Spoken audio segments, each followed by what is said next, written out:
wabarakatuh. Apa kabar anak-anak semua? Alhamdulillah. Selama liburan kemarin, kalian kemana aja sih? Coba ibu mau tahu. Gimana Rizka? Oh, rebahan, bagus ya. Aldi gimana? Ke rumah nenek. Di mana rumah neneknya, daerah mana? Oh, cuman 5 langkah dari rumah ya. Tapi tetap namanya ke rumah nenek, tetap keluar rumah ya Aldi ya. Iya, nggak apa-apa. Kalau ibu sih di rumah aja ya, karena keluarga juga ngumpul, jadi ibu di rumah aja bersama keluarga. Baik, sebelum kita memulai pembelajaran pada hari ini, alangkah baiknya kita berdoa terlebih dahulu. Mangga ketua kelas bisa memimpin doa.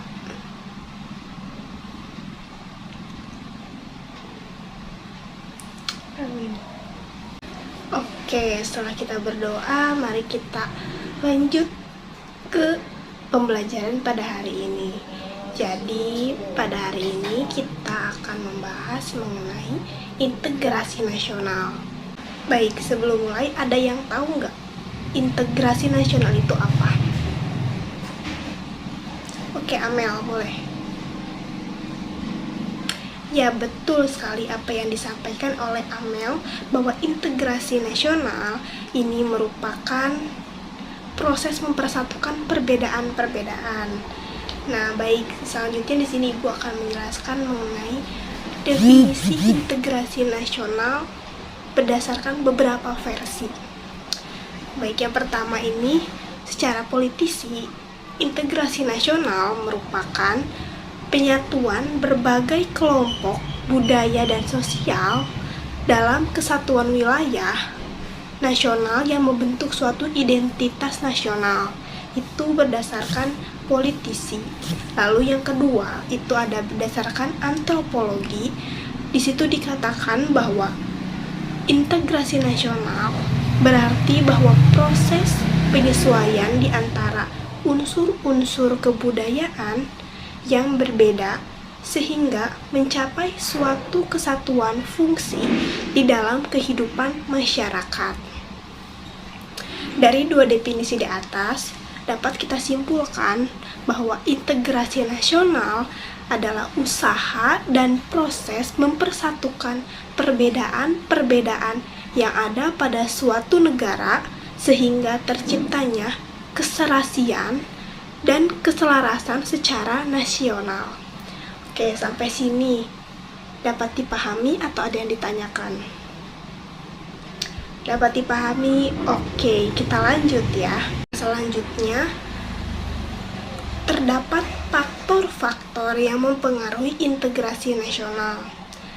Sebelum bahas, ada yang tahu nggak ada berapa faktor yang mempengaruhi integrasi nasional ini? Ayo, coba siapa yang mencoba jawab? Putri? 2. Oke, kita simpan dulu jawaban dari Putri. Ada jawaban lain nggak? Kira-kira ada berapa faktor yang mempengaruhi integrasi nasional ini? Aldi? Ya, betul sekali. Ada 3 faktor yang mempengaruhi integrasi nasional. Yang pertama, itu ada faktor pendorong.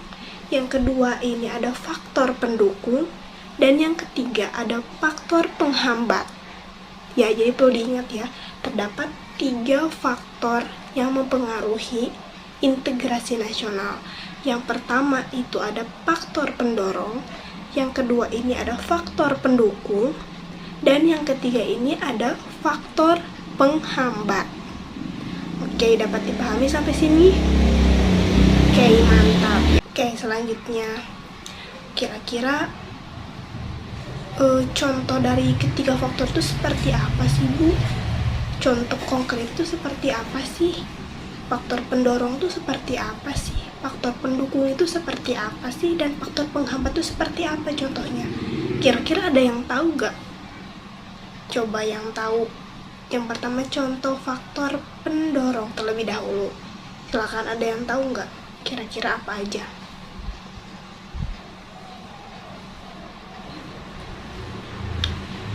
Oke. kita bahas bersama-sama aja ya. Jadi untuk faktor pendorong sendiri, Ibu ambil 4 contoh saja ya.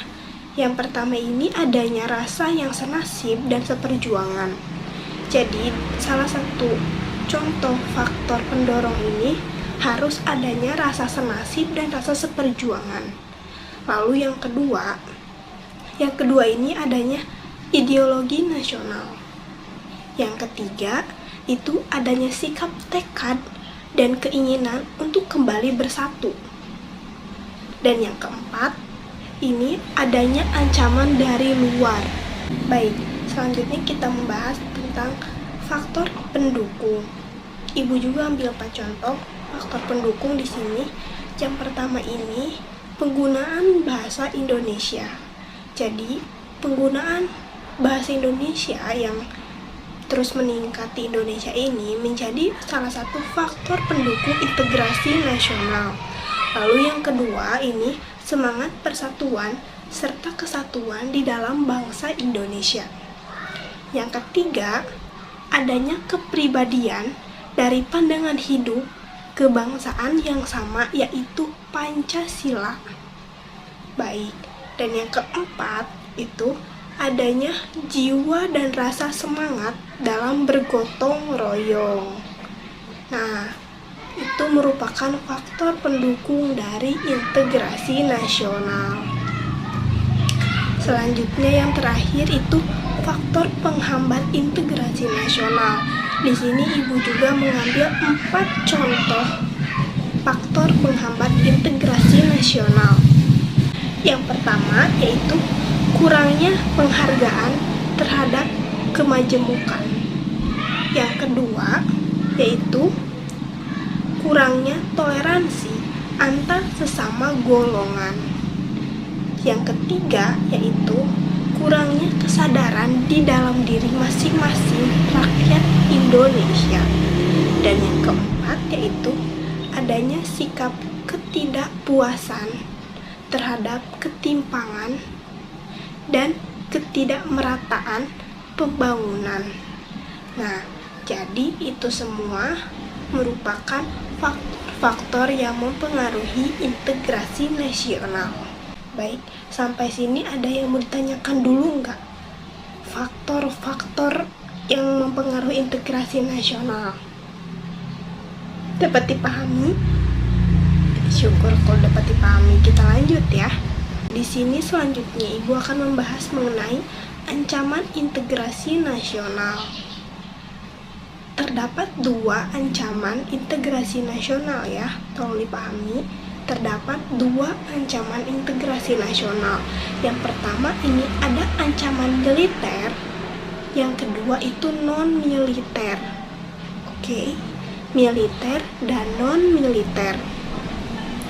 Lalu untuk ancaman militer ini menggunakan kekuatan bersenjata yang terorganisasi, yang dinilai mempunyai kemampuan yang membahayakan kedaulatan negara, keutuhan wilayah, dan keselamatan segenap bangsa.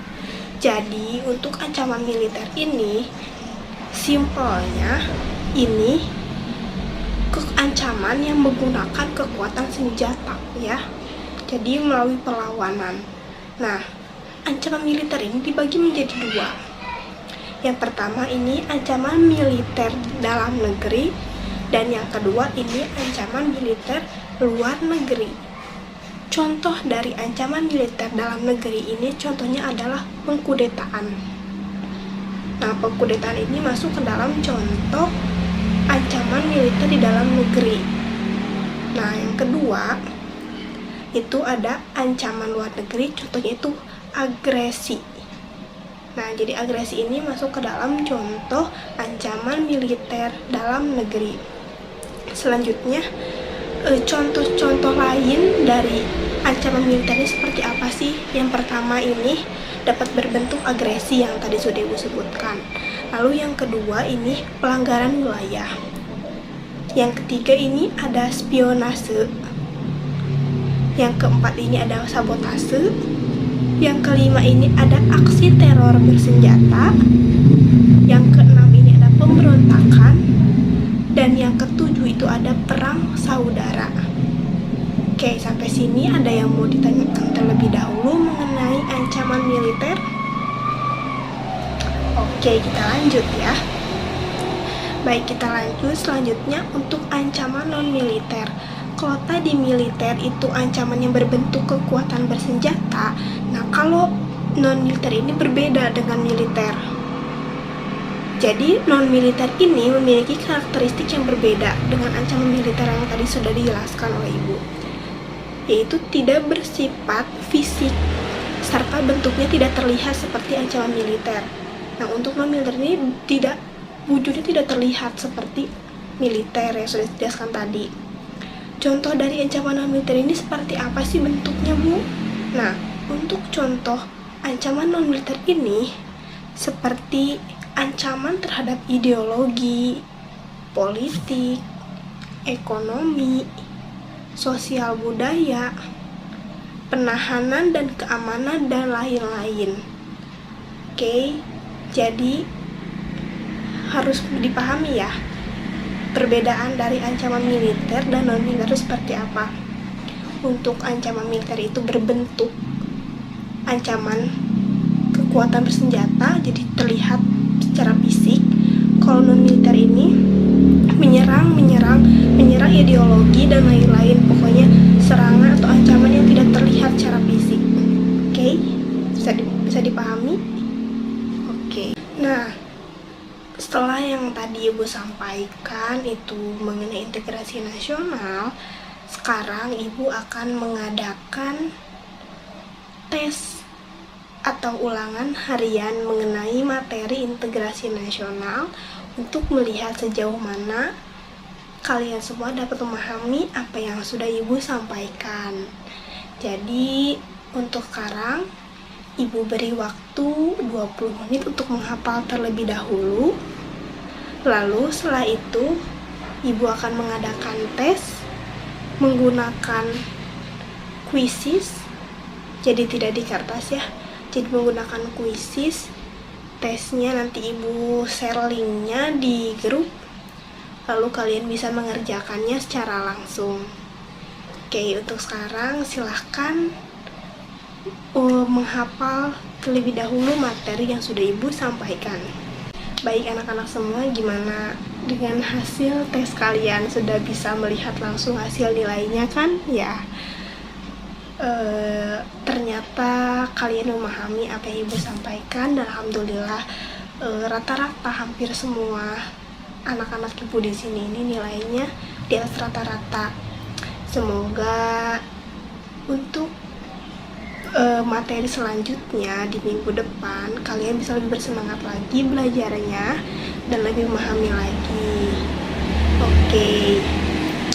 Nah, untuk sekarang mungkin berhubung waktunya juga sudah habis, jam pelajaran Ibu sudah habis, mungkin Ibu tutup saja untuk pembelajaran pada hari ini. Ibu ucapkan banyak-banyak terima kasih kepada anak-anak Ibu semua yang ganteng, yang cantik, yang soleh dan soleha. Semoga apa yang Ibu sampaikan, apa yang Ibu berikan itu bermanfaat bagi anak-anak Ibu semua ya. Mungkin dari Ibu cukup sekian. Sampai jumpa di minggu depan dengan materi yang berbeda.